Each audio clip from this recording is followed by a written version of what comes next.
안녕하세요. 이대포의 서울야구입니다.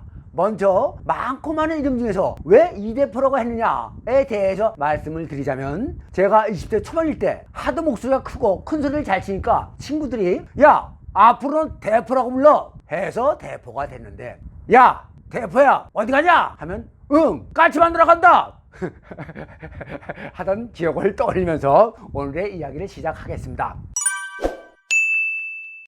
오늘은 56년 전으로 돌아가서 그 시절 서울 도심지를 할복하던 거지, 넝마주의, 앵벌이와 소위 문둥병 환자라고 불리던 나병 환자들에 대해서 이야기를 해보겠습니다.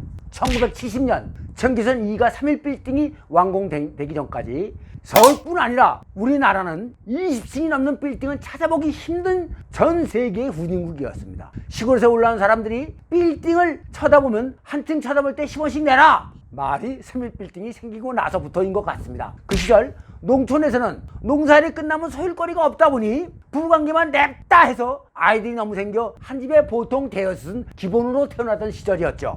그리고 먹을 게 없어서 정말 풀뿌리를 캐다 먹던 집들이 허다하던 시절이었죠. 그러다 보니 농촌에서는 돈도 필요 없으니 먹여주고 재워만 주면 황공하다며 서울로 몰려왔었죠. 그때 제 어머니가 명동에서 25원 받고 꽁치 100반을 팔았는데 테이블 10개가 아침 8시부터 저녁 9시까지 쉴 새 없이 돌아가던 생각이 납니다.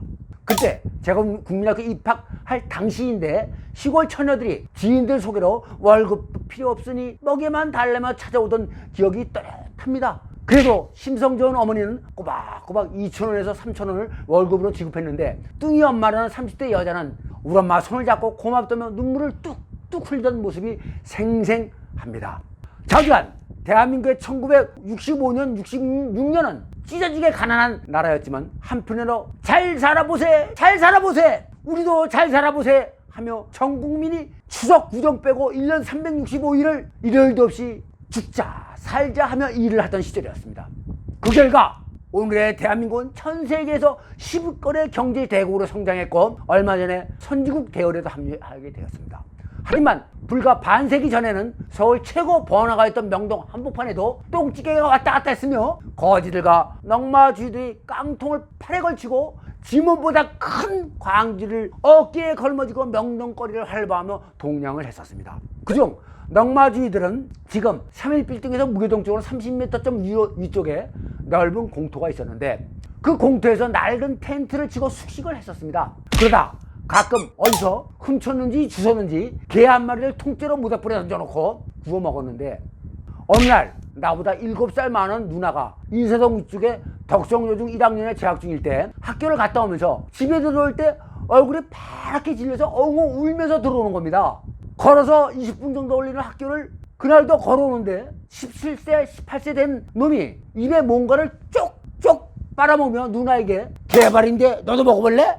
하더라는 겁니다. 순간 누나의 눈에 개 발톱이 숑숑숑 박혀있는 10cm 정도는 개발이 눈에 들어왔고 누나는 비명을 지르며 쏜살같이 집으로 달려왔던 겁니다. 그 당시 넝마주의들은 앵벌이라고 도심길에서 비틀거리며 시민들에게 동냥을 하기도 했는데 맨정신에는 리얼리티가 안 나오니까 세코날이라는 신경안정제를 먹고 길거리에 나섰는데, 세코날이라는 약은 우울증 환자나 정신적인 문제가 있는 사람들이 코알 많은 약을 반쪽이나 4분의 1쪽을 먹는 건데 그걸 두세 알을 한꺼번에 털어놓고 눈동자가 확 돌아가지고 입가에 침을 질질 흘리며 자신도 모르게 팔다리를 꼬으면서 휘청거리며 동냥을 하는 겁니다. 그 당시 순경들도 넝마주의들과 앵벌이든 단속을 거의 못하다 보니 종로 2가 화신백화점 앞은 그들의 일터이기도 했습니다. 저는 막내고 이쁜 짓을 많이 하다 보니 어머니가 나를 끼고 살다시피 해서 거의 어머니가 하던 식당에서 지내는데, 엄마 오늘 문둥병 환자 1명 찾아왔고 거지들 3명 찾아왔다 하면 어머니는 아유 우리 똥강아지 나중에 커서 저렇게 되면 엄마 죽어버린다 이런 말씀이 지금도 생생합니다. 그리고 1965년 66년대는 자동차도 별로 없었고 도로도 인도와 찾길의 구분이 없으며 일부 큰 길 몇 군데 빼고는 아스팔트 포장이 안 돼 있었고 인도에 지금처럼 보도블록이 깔린 데가 거의 없었습니다. 그러다 보니 비나 눈이 오면 서울 시내가 온통 진흙탕이라 그 당시 모든 집에는 장 한두 켤레씩은 다 있었습니다. 근데 거지들은 장화를 살 돈이 없으니 비가 와도 맨발로 거리를 할바하며 동냥을 했었는데, 맨발에 온통 지능이 묻은 채로 식당 안으로 쑥 들어와서 한 푼 줍쇼 하면 엄마는 얼른 준비해놨던 동전을 일하는 아줌마를 시켜 팔에 걸고 있던 깡통에 넣어주곤 했는데, 문제는 문둥병 환자들이었습니다. 나병 환자들은 모든 사람들이 꺼려하니까 멀쩡한 데도 일부러 나병 환자처럼 얼굴과 손목에 붕대를 감고 나병 환자를 흉내를 내며 동냥을 하는 사람들도 있었는데, 어쨌든 그들이 찾아오면 가까이 가지도 못하고 멀찌감치 떨어져 동전을 던져둔 기억이 납니다.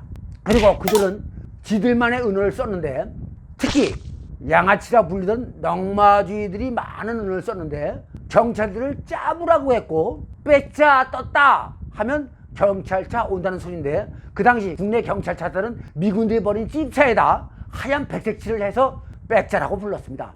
백차는 사방에 문짝이 없고 지붕도 없이 다니던 차도 많았습니다.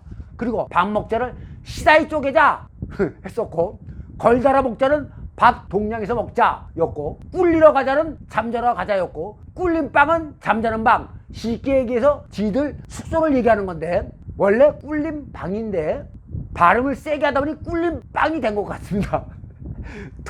똥 누러 간다는 말은 감자 찌러 간다 했고, 10여 년 만에도 뒷골목 사람들이 꼴통 죽인다, 꼬장 부린다 하던데, 그 말도 55년 전에 쓰던 말이었습니다. 오늘 제가 이렇게 55년 전에 비참했던 한국의 실상을 얘기하는 건, 요즘 젊은 분들 일자리도 없고 부동산 가격은 폭등하고 미래는 보이지 않는데 여행도 가고 싶고 놀고도 싶고 주머니는 텅 비어있고 참으로 암담한 생각뿐이죠. 하지만 대한민국의 젊은 여러분, 우리 대한민국 국민들에게는 명석한 두뇌와 성실함과 부지런함, 세계 어느 나라 사람들보다 열정적인 뜨거운 선조들의 피가 흐르고 있습니다. 젊은 분들 뿐 아니라 온 국민들에게 희망과 번영의 날이 올 것이라 믿어 의심치 않습니다. 여러분, 55년 전에도 그랬듯이 다시 한번 힘을 내시기 바랍니다. 그리고 오늘도 여러분들에게 생활의 꿀팁을 드릴 건데, 생활의 꿀팁이기보다 이마의 주름을 아주 조금이라도 방지할 수 있는 방법을 말씀드리겠습니다. 너무너무 간단한 건데, 사람들에게 습관이라는 게 굉장히 중요하다는 건 누구나 아시죠? 3살 버릇이 80까지 간다는 말이 있듯이 사람들은 습관 속에서 평생 벗어나지 못하는데, 자, 지금부터 제 눈을 보시면서 저를 따라해 보세요. 천장이라든가 위를 쳐다볼 때 대부분 사람들이 눈을 이렇게 치켜 뜨시죠? 이러지 마시고요. 자, 저기 위에는 시계를 쳐다보실 때 눈을 이렇게 치켜 뜨지 마시고 그냥 고개를 이렇게 들어서 보세요. 이렇게 고개를 이렇게 들어서 그냥 여태까지의 습관만 잠깐 바꾸세요. 이렇게 하루 이틀 6개월에서 1년 3년 5년 이런 식으로 하면 조금이라도 이마의 주름을 방지할 수 있습니다. 저는 22년을 넘게 하다 보니 이마에 주름을 하나도 주름이 거의 없습니다. 여러분들도 따라해 보시고 오늘도 이만 오늘은 물러가겠습니다. 여러분 건강하시고 잠깐 꼭꼭 좋아요 구독 누르세요. 여러분 안녕.